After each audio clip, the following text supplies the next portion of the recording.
Bonjour chers amis, bien d'abord je vous émets mes meilleurs vœux pour cette nouvelle année et nous allons justement commencer cette nouvelle année en réfléchissant à certains enjeux de l'éducation. Parce que ça devient aujourd'hui une question très centrale, très urgente. Il y a eu des évolutions, il y a des modes dans l'éducation, il y a des courants d'idées, des courants de pensée qui sont bien sûr très souvent motivés par des approches psychologiques de ce qu'est l'enfant et qui se partent bien sûr très souvent de connaissances scientifiques assez élevées, de recherches, d'études, etc. Il faut prendre tout cela au sérieux parce que ça accompagne bien sûr les parents, mais de fait il y a à la fois un peu une jungle sur ces questions qui touchent à l'éducation. Il y a aussi bien sûr des vagues, des mouvements de pensée dont on n'a pas toujours justement on n'a pas toujours mesuré les conséquences concrètes sur la façon d'éduquer les enfants, sur les conséquences. C'est pas tout d'appliquer des règles dans l'éducation. Encore faut-il être très sûr des conséquences que ça peut avoir, et c'est bien sûr le désir de tous les parents. Est-ce qu'il faut être dans l'autorité d'abord? Est-ce qu'il faut être d'abord dans la tendresse? J'aime bien ces deux mots parce qu'ils résument bien ce paradoxe, cette tension qui existe dans l'éducation de l'enfant, qu'il soit petit ou même déjà adolescent. Il y a des choses qui relèvent de l'enfance en général. Eh bien, cette tension, elle est justement entre l'autorité, la façon dont on va être capable de poser des limites, de dire à un enfant de l'isoler dans le fameux time out pour qu'il soit séparé de ce qui a pu le mettre en tension. Et puis l'autorité donc d'un côté qui est très classique dans l'éducation et qui était autrefois profondément valorisée. Et puis l'autre tendance, ce qui s'y oppose apparemment, c'est la tendresse, l'attention à l'enfant, à ses émotions, à toute une attitude que l'on appelle très souvent de façon un peu rapide l'éducation positive ou l'éducation bienveillante. Alors, moi je crois qu'il faut tenir à cette tension, mais qui est bénéfique entre autorité et tendresse.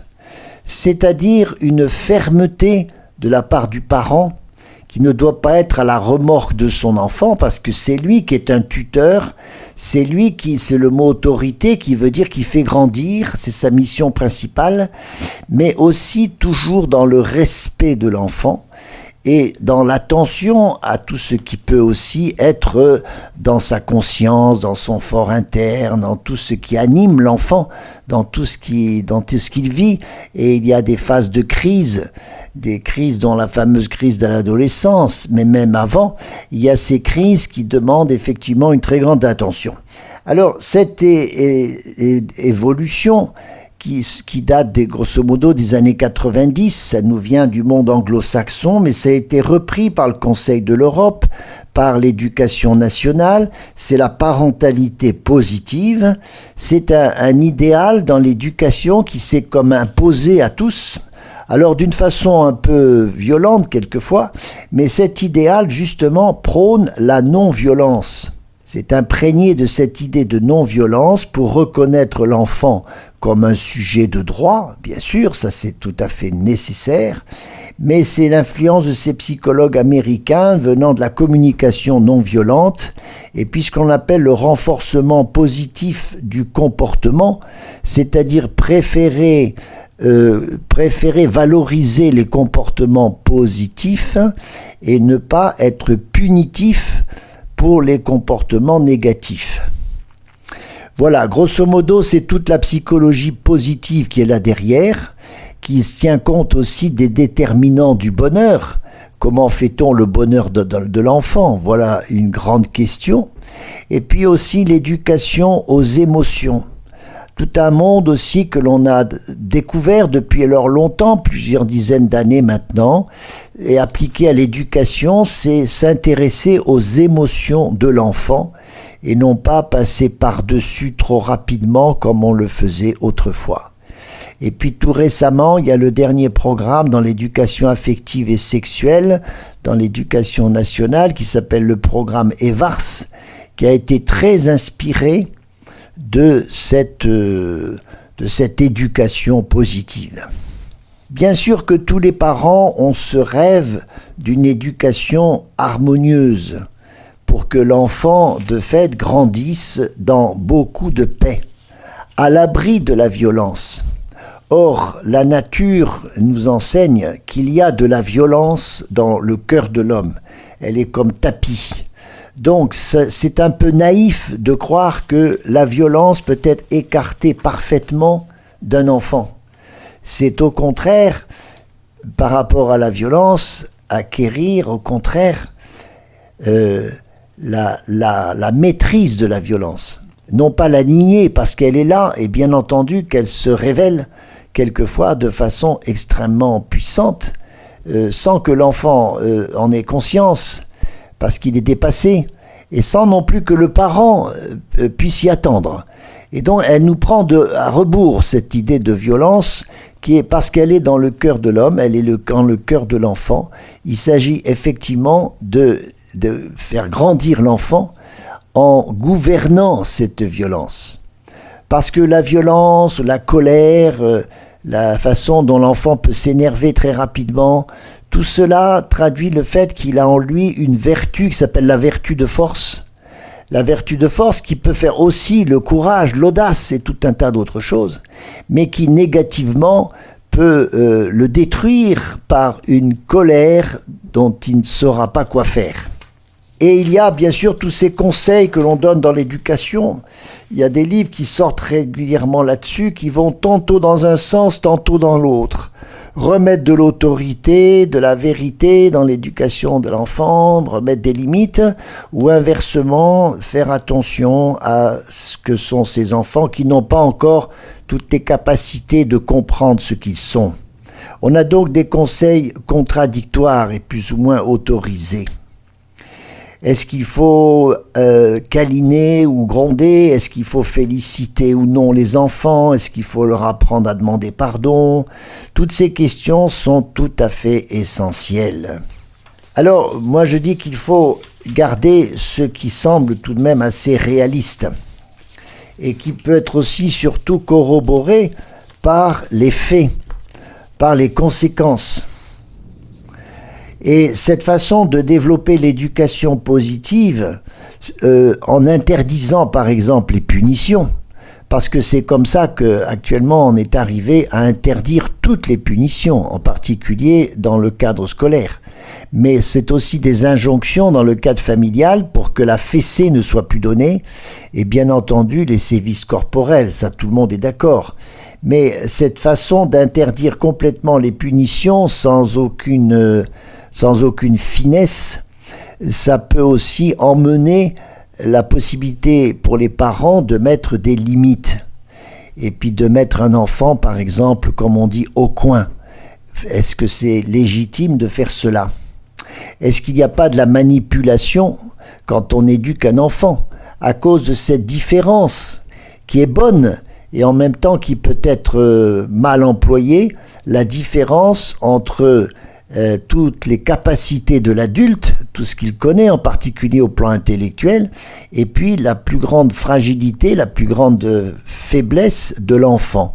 Cette différence naturelle entre les parents et les enfants peuvent engendrer finalement des désordres au niveau de l'éducation. Il s'agit donc de faire cela avec beaucoup de prudence, de cette vertu de prudence qui est la vertu du gouvernement. Et donc il y a une violence éducative peut-être ordinaire. Violence parce que on peut croire dans un premier temps que imposer des limites à un enfant, c'est brider sa liberté et c'est une violence. Voilà comment, d'une façon extrême, ceux qui sont à fond pour ces techniques d'éducation positive ne supportent aucune contrainte que l'on pourrait imposer à l'enfant. Et c'est là qu'on s'aperçoit qu'il y a vraiment une limite à cette éducation positive. La punition la punition doit être permise, mais d'une façon justement non violente. Elle est même conseillée, parce que c'est ainsi que l'enfant va comprendre intuitivement le bien fondé de la contrainte qu'il va subir. Ça veut dire que toute punition n'implique pas justement une violence. Alors nous allons voir après la pause d'autres conséquences de ces remarques.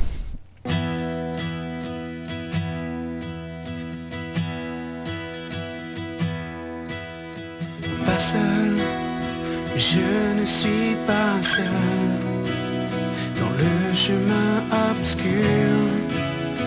Qu'importe le temps, qu'importe le vent, toi tu restes présent. Pas seul, je ne suis pas seul dans le chemin obscur.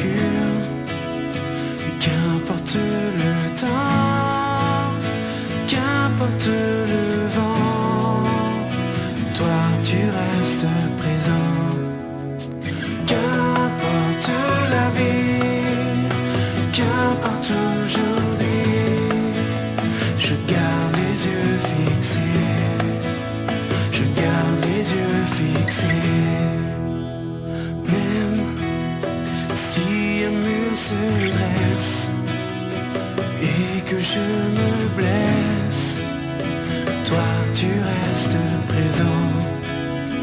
Même si dans la faiblesse les gens me laissent, toi tu restes présent.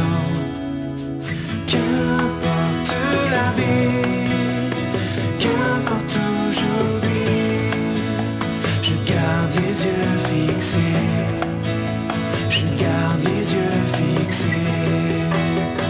Qu'importe la vie, qu'importe aujourd'hui, je garde les yeux fixés, je garde les yeux fixés.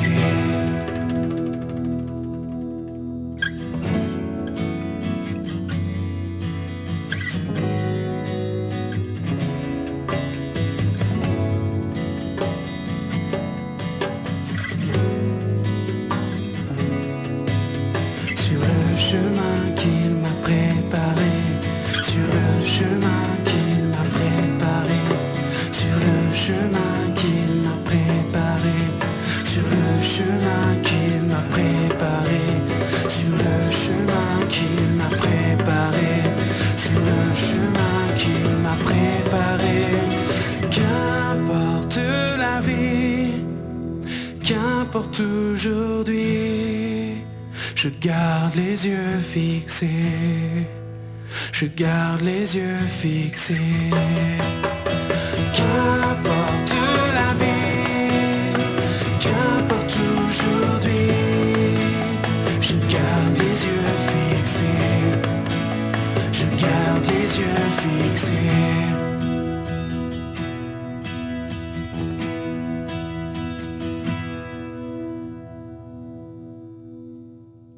Oui, on s'interrogeait donc sur le lien entre la violence et l'éducation.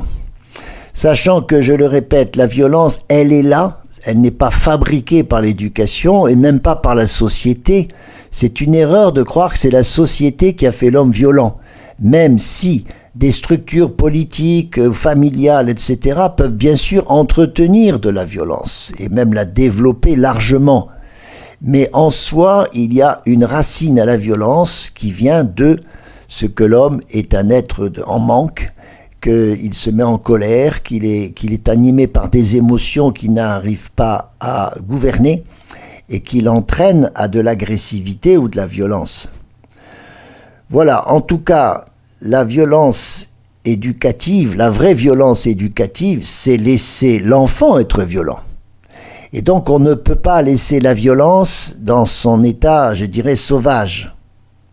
Parce que l'enfant, en se donnant à sa violence, va malmener tous les autres.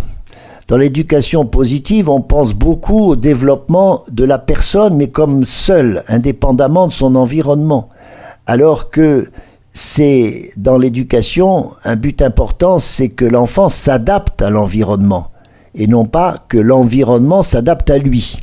C'est un petit travers de l'éducation positive, c'est qu'on fait tout autour de l'enfant pour qu'il ne connaisse pas de mal-être, de difficultés, etc. C'est une vision un peu bouddhiste où il faut fuir la souffrance, alors que le conflit fait partie de la vie et il faut être éduqué à vivre des conflits. Non pas aller vivre dans la violence et pour de la violence, mais apprivoiser la violence qui, encore une fois, est dans le cœur de l'enfant.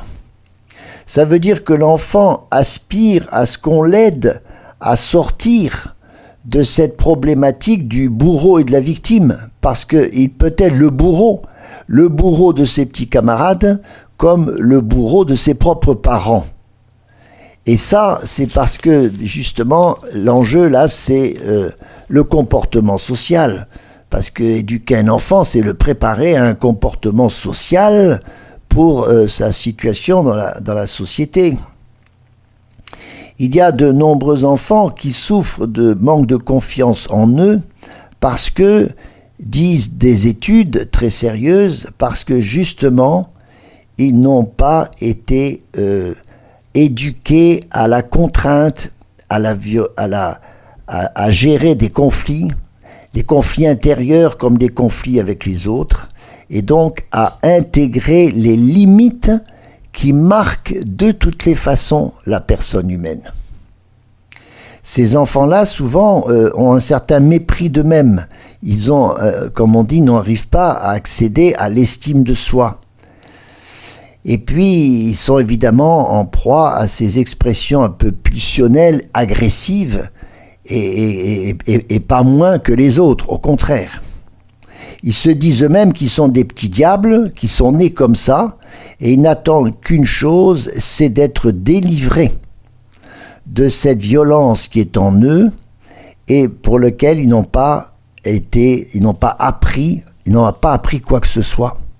Vous voyez, et donc dire que toute interaction un peu sur l'enfant lui est néfaste, et parce que c'est une violence pour lui, c'est doublement bizarre, parce que ça nie la violence qui est en lui du fait de la nature, elle est innée, et deuxièmement, c'est nier le fait que ne pas s'occuper de cette violence ne va le rendre que plus violent. Et donc il y a une certaine, il faut être un peu candide pour croire que l'enfant peut être heureux par lui-même. Voilà. Et ça, c'est le mythe de Jean-Jacques Rousseau. Vous savez, le mythe du bon sauvage, que le mal, justement, vient de la culture, de la société, et ne vient pas de la nature. Et l'anthropologie chrétienne nous enseigne qu'il y a les deux. Il y a les deux en réalité. Mais il y a aussi la part innée de ce qui, en nous, ne nous pousse pas à faire le bien. Et donc c'est pour ça que l'éducation doit avoir aussi une dimension morale. Et dans l'éducation positive, on ne s'intéresse que à ce qui est profondément humain, les émotions, ce qui nous anime, mais sans aucune référence à une morale. Et c'est peut-être ce qui manque à l'éducation positive, c'est l'affirmation d'un but, d'un sens, de ce que le bonheur, c'est réaliser son aspiration au bien, et c'est bien sûr aussi lutter contre une tentation, la tentation de faire le mal. Il y a, vous voyez, cette question de la limite, encore une fois, qui est très importante, parce qu'elle fait partie de notre nature, de la nature humaine. On ne peut pas avoir un refus de l'autorité. C'est le drame d'une société depuis 50 ans qui, depuis mai 68, grosso modo, a complètement dénigré l'autorité. Parce que, bien sûr, l'autoritarisme, qui était trop fort, peut-être dans l'éducation autrefois, a été parfaitement rejeté, mais avec l'eau du bain, on a jeté aussi le bébé, c'est-à-dire qu'on s'est refusé à toute forme d'autorité. Et alors, du coup, on n'a plus... La tolérance à la frustration ne se fait plus. parce que, encore une fois, c'est une négation d'une réalité, du droit naturel. Et c'est lié aussi, c'est nier aussi que des enfants puissent avoir de l'agressivité, qu'elle soit physique ou verbale.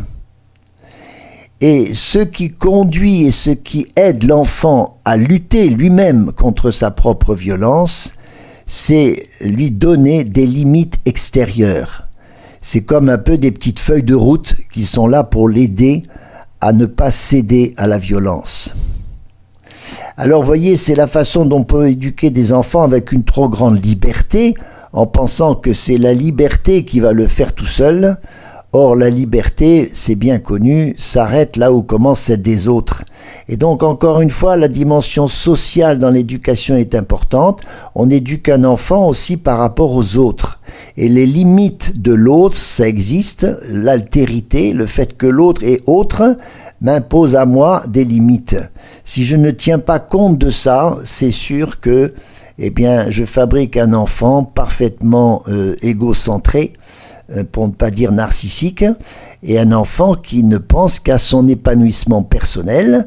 Voilà une notion aussi qui peut être critiquée, l'épanouissement personnel, si ça ne se fait pas en fonction des autres. Et voyez, cette question de l'estime de soi, que l'on trouve aussi assez négative chez beaucoup de gens aujourd'hui, l'estime de soi vient de ce que dans l'éducation, on remporte des victoires contre soi-même. Et on est aidé en cela par ses parents. Tout cela, évidemment, c'est un peu différent des manques affectifs qui ont pu être là. On le voit quand on adopte des enfants qui ont manqué d'affection. Il y a aussi la part de l'éducation affective, et je parlerai une autre fois de l'importance de la tendresse. C'est pour ça que je parlais de tension entre l'autorité et la tendresse, parce que si j'ai beaucoup parlé aujourd'hui de l'autorité, et l'autorité en face d'une éducation positive qui semblerait la nier, alors que dans les faits elle ne le veut pas. Mais c'est aussi cette autre part de l'éducation qui est le fait que l'on aime un enfant. Et donc on aime un enfant, en réalité on aime un enfant parce que autorité c'est pouvoir le faire grandir, et tendresse c'est l'aimer. Donc, je résume l'éducation à cette double terminologie. Restons dans l'autorité bien comprise et ne lâchons surtout pas la tendresse, qui est aussi ce dont l'enfant a le plus besoin. Maria Montessori disait que l'enfant a besoin pour grandir du lait et de l'amour. C'est-à-dire ce qu'on lui apporte au plan physique, mais ce qu'on lui apporte au plan psychologique, c'est évidemment le support de notre amour. Et on sait bien que, on connaît ce dicton bien connu, qui aime bien châtie bien. Alors ce sont des mots un peu forts. C'est pas châtier dans le sens de faire mal, de sacrifier l'enfant, etc. C'est parce que l'on veut son bien, on recherche aussi ce qui est là pour le faire, pour le construire, pour l'édifier, pour le faire grandir. Et voyez, on retrouve la racine du mot autorité qui veut dire faire grandir. Alors nous continuerons sur l'éducation tout au long de ce mois de janvier. Bonne année encore à chacun.